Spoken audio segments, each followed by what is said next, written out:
স্বামীজির কিছু বাণী আমাদের মনের সকল অলসতা ও দুর্বলতা দূর করে এবং তা থেকে এক আলাদা শক্তি আমরা পাই। স্বামীজি বলেন, মনই মানুষকে জ্ঞানী ও অজ্ঞানী করে, বদ্ধ বা মুক্ত করে। কেউ পবিত্র হয় তার মনের জন্য, আর দুষ্ট হয় তারই মনের জন্য, পাপীও হয় তার মনের জন্য। আবার সেই মনই কাউকে ধার্মিক করে তোলে। মনই সব। মনের জোরেই মানুষ জীবনে অনেক বড় বড় কাজ করে। আবার সেই মনের দুর্বলতার জন্য জীবনে মানুষ ব্যর্থ হয়।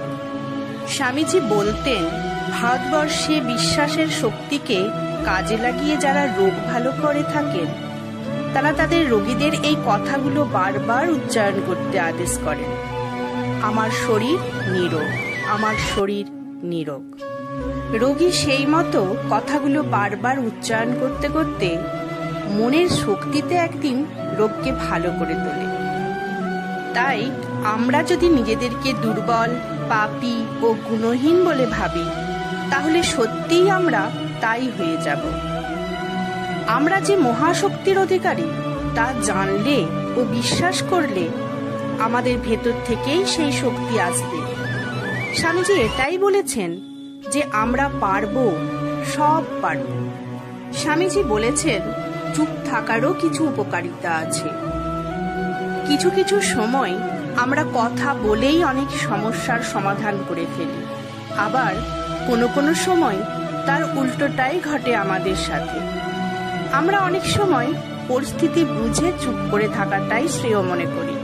অন্তত বুদ্ধিমানেরা এটাই করে থাকেন। কিছু কিছু বিশেষ পরিস্থিতির সম্মুখীন হলে চুপ করে থাকাটাই শ্রেয়। আমরা চুপ থেকেও অনেক কথা বোঝাতে পারি আমাদের অপর দিকের মানুষদেরকে। স্বামীজি বলেছেন, এ বিষয়ে একটি বাংলা প্রবাদ আছে, জ্ঞানী লোকদের কথা কম আর সুস্থ লোকদের খিদে কম। তাই যদি সঠিক কথা বলতে না পারেন, যত কম কথা বলবেন ততই বিপদ থেকে বাঁচতে পারবেন। আমার ভিডিওটি ভালো লাগলে আমার চ্যানেলটি সাবস্ক্রাইব করবেন। ধন্যবাদ।